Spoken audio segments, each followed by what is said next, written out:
He threw a big party at his house. Only 2 people didn't show up, Mom and Dad. They were locked in the bedroom. One of the most macabre parties took place in 2011 in Florida, United States. A young 17-year-old teenager invited every teenager he knew to a big wild party since no adult would be at home. There would be no rules. But the guests never imagined that in fact, 2 grown-ups were in the house with them at that moment. The young man's parents were in their bedroom, but their lives had been taken prior to the party that afternoon. And his father asked him why he's doing this, and he said, no. Did the teenager know what had happened? How did his parents lose their lives? The details of this mysterious and chilling crime would leave the peaceful neighborhood shocked, wondering what cold-blooded monster could commit such a heinous act. These are the last moments of the Hadley family. Everything happened on July 16, 2011, in the small town of Port St. Lucie, Florida, United States. Tyler Hadley, a 17-year-old boy, posted on his Facebook account, "Party at my house tonight, maybe." This mysterious message puzzled his friends, as they knew Tyler's parents would never give him permission for something like that, but the young man insisted that everyone should be attending the best party they could ever imagine. Tyler said he's gonna have a party tonight. My parents are going to Orlando. When he made sure his parents wouldn't be present, he confirmed that night that he would be hosting a wild party at his house, promising alcohol and drugs. The guests started to arrive one by one, filling up the house. About 60 people were at Tyler's that night.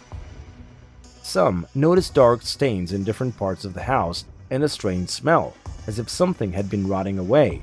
But since they were only thinking about the party, they decided not to pay attention to it, not knowing they were sensing the stench coming from 2 lifeless bodies. As the night went on, due to their unwillingness to stop their celebration, a neighbor decided to report the situation.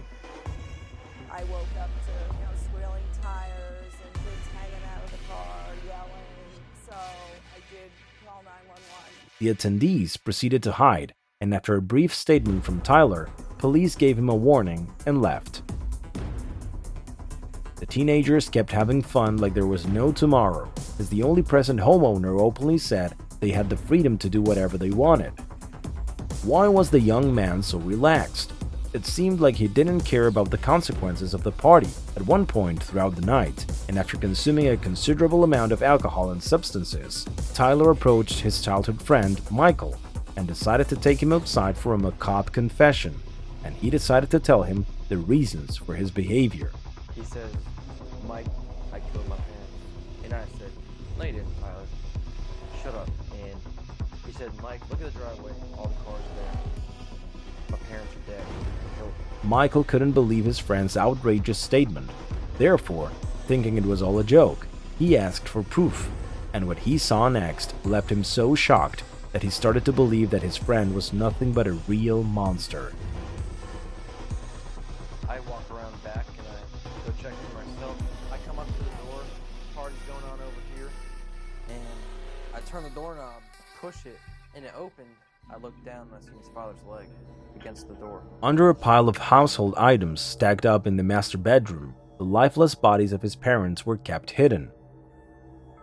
Michael closed the door again, but surprisingly, he didn't run away in horror. He stayed at the party for hours and even took a selfie with Tyler. Approximately 4 hours later, he left the house after telling another friend what he had seen. When he found out that Tyler was planning to have another party the next day, he decided to call the police to confess what he had witnessed. We got a call from our call center, and he's claiming his parents. But he did what to his parents? He's claiming that he killed his parents. Police arrived the next morning after Michael's early call. Tyler was immediately arrested and interrogated afterwards to demand an explanation for that horrifying scene before his eyes. Consequently, they unraveled quite a chilling crime scene and the past of a disturbed teenager who ultimately destroyed his own family. Blake Hadley, 54 years old, and Mary Jo Hadley, 47, were a happy and normal couple. She was a school teacher and Blake worked at the local nuclear power plant. They decided to move to the peaceful neighborhood of Port St. Lucie so they could raise their 2 children, Tyler and Ryan. All the witnesses brought up the good relationship they had as a family. They seem like great parents to me. You know, every time I come over, his mom was making something to eat. She'd say, "Hey, Mike, you want some of this? You know, how's it going? How's your family going?" How did Tyler feel about his parents? He loved them. Tyler, the younger of the 2 children, had a special and close relationship with both of them, especially with his mother. No one could see him laying a finger on them. He was constantly hugging his mom. I mean, constantly. He was an affectionate kid. But everything changed when Tyler became a teenager. He started skipping school and using drugs, going through a rebellious phase that even got him in trouble with the police a couple of times. He didn't like following any rules. He liked going out, doing drugs, and then his parents caught on. He was already comfortable living that way, and he didn't want anyone to change it. He came home drunk one night, and he crawled through his window when his parents woke up, and then they took away his phone and his car. He felt that she was over-disciplining him. Feeling angry because his parents wanted to send him to rehab and impose more behavioral rules on him, the young man decided to devise a plan to get rid of that lecturing. In fact, he spent months thinking about how to get revenge on his supposedly strict parents. His mom took his phone away, and he said he was gonna kill her. Said something about, oh, I'm gonna kill my parents. I just specifically remember him saying, "I'm going to kill my parents." He just said it with a smile, so that's why no one took it too serious. On the same day the party was held, when his parents returned home from work, the young man hid their phones and locked his dog in a closet to carry out his macabre plan. He had taken drugs a bit earlier so that he would have what it takes to commit such a horrifying crime. He said he stood behind his mother for 5 minutes while she was on the computer trying to figure out whether or not he should hit her or not, and then at some point he hit her. Tyler said he ran up to his father, hit him, and his father asked him why he's doing this, and he said, "What? No." Tyler attacked his parents with a hammer, leading to a fatal outcome. Then he put the bodies in the master bedroom and spent about 3 hours cleaning up the evidence that was scattered throughout the living room, as the brutal attack had stained the floor, the walls, and the furniture. He grabbed everything in the house that reminded him of his parents and threw them on top of their bodies, leaving the room practically blocked by items.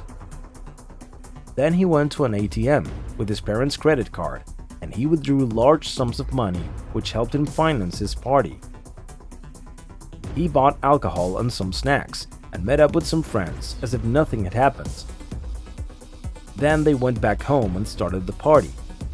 But investigators did not believe that the rules imposed by his parents were enough reason to commit a premeditated crime of this caliber. In trial, Tyler's past shedded light on how it was possible for him to carry out such an extreme act against his loved ones, and he was forced to give a response before the law, to give an explanation to the rest of his family for what he did. Tyler was treated as a juvenile case, and according to the law in Florida, he couldn't be sentenced to death if found guilty. There is no certainty as of yet regarding what was going on in the teenager's mind to understand why he committed this shocking crime. While in trial, doctors explained that Tyler had serious mental issues that partly explain his antisocial behavior. At least in the month or so before he was arrested, he had developed a delusional thought that became very obsessional and very much a rumination of that he needed to kill his parents and he needed to die. Tyler had suffered from severe depression since he was young, undergoing several mental health treatment programs and taking strong medications, receiving all the help his parents could provide. But the child, despite appearing happy and quiet, hid a dark personality deep down. He a lot of times bashed himself, said he wasn't good enough. He just always thought someone was better than him. He didn't appreciate himself, nor did he enjoy life, stating on numerous occasions that he seriously considered taking his own life.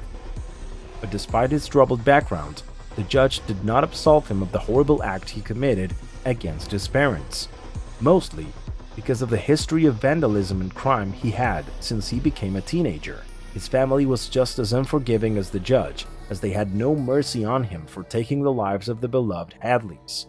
What I want is for him to get the maximum penalty possible.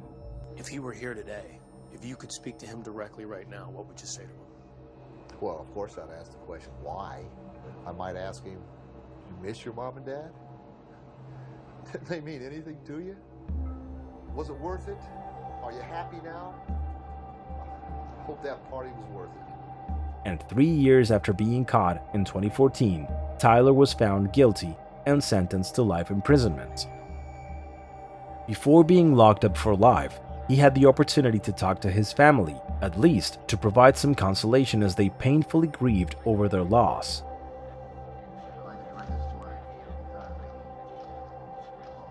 I know it's hard to understand, and you can't begin to explain, what happened. I just want everyone to know that I am truly sorry for the acts I committed. Not a single day goes by that I don't think about my parents or my whole family. I don't expect forgiveness, and I know they will never forgive me. I'm not expecting forgiveness. However, his statements don't match his early years in detention, as he proclaimed himself as the Hammer Boy and even signed autographs in jail, getting support from other young teenagers. But as years went by, he realized how horrible his actions had been. Nonetheless, it was too late. After a case review, in 2018 he was sentenced to life imprisonment again. Tyler will have to live with his regrets after throwing one of the most gruesome parties ever witnessed in Florida, spending the rest of his life behind bars.